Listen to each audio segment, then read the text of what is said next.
السلام علیکم ورحمۃ اللہ وبرکاتہ۔ بسم اللہ الرحمن الرحیم۔ صرف 5 منٹ کا مدرسہ قرآن و حدیث کی روشنی میں 10 ربیع الاول، اسلامی تاریخ، اصحاب القریہ یعنی بستی والے۔ سورہ یاسین میں اللہ تعالیٰ نے لوگوں کی عبرت کے لیے ایک بستی والوں کا تذکرہ کیا ہے۔ ان لوگوں کے درمیان سے شرک و کفر اور شر و فساد کو دور کرنے اور ان کی ہدایت و رہنمائی کے لیے اللہ تعالیٰ نے پہلے 2 پیغمبروں کو بھیجا، مگر بستی والوں نے نہیں مانا اور ان کی دعوت کو ٹھکرا دیا۔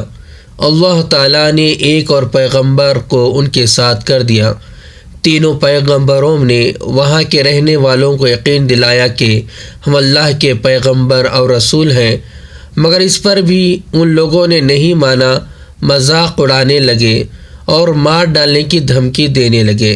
ایسی حالت میں بستی کے کنارے پر رہنے والے ایک نیک آدمی نے آ کر کہا، اے میری قوم کے لوگوں، اللہ کے ان پیغمبروں کی بات مانو جو تمہیں حق کی راہ دکھاتے ہیں، اور میں تو اسی ایک خالق و مالک کی عبادت کرتا ہوں جس نے ہمیں پیدا کیا اور مرنے کے بعد اسی کی طرف لوٹ کر جانا ہے۔ لیکن ان کی بات ماننے کے بجائے غصے میں آ کر قوم نے انہیں شہید کر ڈالا۔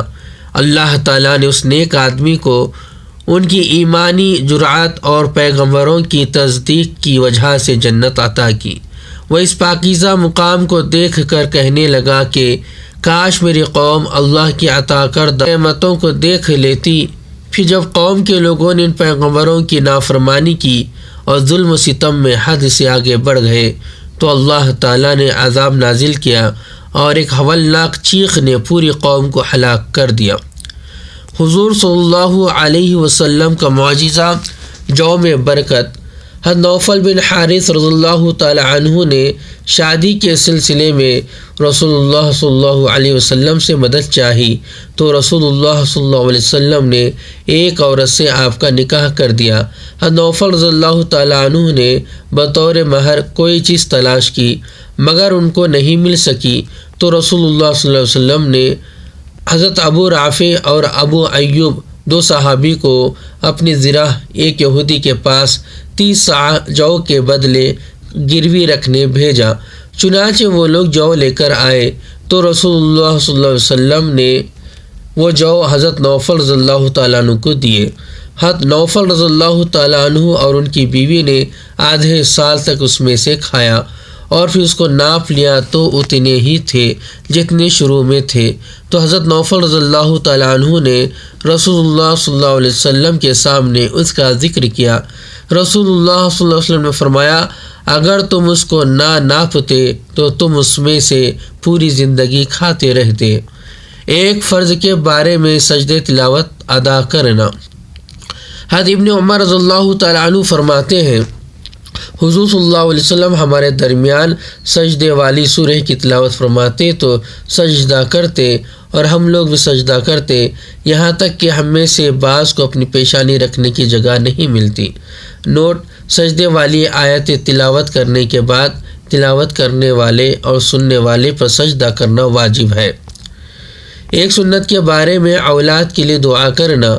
اگر کسی کو اولاد نہ ہو تو اس دعا کا اہتمام کرنا چاہیے، ربی لا تذرنی فردا وانت خیر الوارثین، اے میرے پروردگار مجھے اکیلا مت چھوڑیے اور آپ تو سب سے بہتر وارث ہیں۔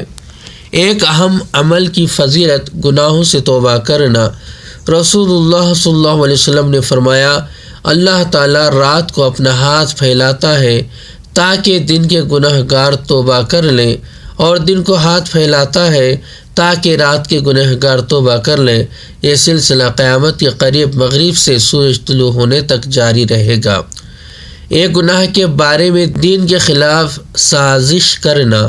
قرآن میں اللہ تعالیٰ فرماتا ہے، ان خیانت کرنے والے لوگوں کی حالت یہ ہے کہ لوگوں سے تو پردہ کرتے ہیں اور اللہ سے نہیں شرماتے، جبکہ اللہ تعالیٰ اس وقت بھی ان کے پاس ہوتا ہے جب یہ رات کو ایسی باتوں کا مشورہ کرتے ہیں جن کو اللہ تعالیٰ پسند نہیں کرتا، اور اللہ تعالیٰ ان کی تمام کارروائیوں کو جانتا ہے۔ دنیا کے بارے میں دنیا کی زندگی کھیل تماشا ہے۔ قرآن میں اللہ تعالیٰ فرماتا ہے یہ دنیا کی زندگی تو صرف کھیل تماشا ہے، اگر تم اللہ پر ایمان رکھو گے اور تقوی اختیار کرو گے تو تم کو تمہارا اجر و ثواب عطا فرمائے گا اور تم سے تمہارا مال طلب نہیں کرے گا۔ آخرت کے بارے میں دوزخ کا درخت، رسول اللہ صلی اللہ علیہ وسلم نے فرمایا اگر زقوم جو جہنم کا ایک درخت ہے انتہائی کڑوا ہے کہ اس کا ایک قطرہ بھی دنیا میں ٹپکا دیا جائے تو اس کی کرواہٹ کی وجہ سے تمام دنیا والوں کا جینا مشکل ہو جائے گا، تو اب بتاؤ اس جہنمی کا کیا حال ہوگا جس کی خوراک ہی زقوم ہوگی۔ طب نبوی سے علاج، تلبینہ سے علاج۔ حضرت عائشہ رضی اللہ تعالی عنہ بیمار کے لیے تلبینہ تیار کرنے کا حکم دیتی تھی اور فرماتی تھیں کہ میں نے حضور صلی اللہ علیہ وسلم کو فرماتے ہوئے سنا کہ تلبینہ بیمار کے دل کو سکون پہنچاتا ہے اور رنج و غم کو دور کرتا ہے۔ فائدہ، جو کو کوٹ کر دودھ میں پکانے کے بعد مٹھاس کے لیے اس میں شہد ڈالا جاتا ہے اس کو تلبینہ کہتے ہیں۔ نبی صلی اللہ علیہ وسلم کی نصیحت، رسول اللہ صلی اللہ علیہ وسلم نے فرمایا اے مسلمان عورتوں، کوئی پڑوسن اپنی پڑوسن کے لیے ہدیہ دیے تو حقیر نہ سمجھے، خواہ وہ بکری کا کھر ہی کیوں نہ ہو۔ فائدہ، پڑوسیوں کا آپس میں ہدیہ لیتے رہنا چاہیے اور کوئی کسی چیز کو لینے دینے میں حقیر نہ سمجھے۔ اللہ تبارک تعالیٰ سے دعا ہے کہ اللہ تعالیٰ باتوں پر عمل کرنے والا بنائے اور باتوں کو یاد رکھنے والا بنائے۔ اگر مجھ سے کہنے میں کچھ خطا غلطی ہو گئی ہو تو میری اصلاح فرما دیں۔ السلام علیکم ورحمۃ اللہ وبرکاتہ۔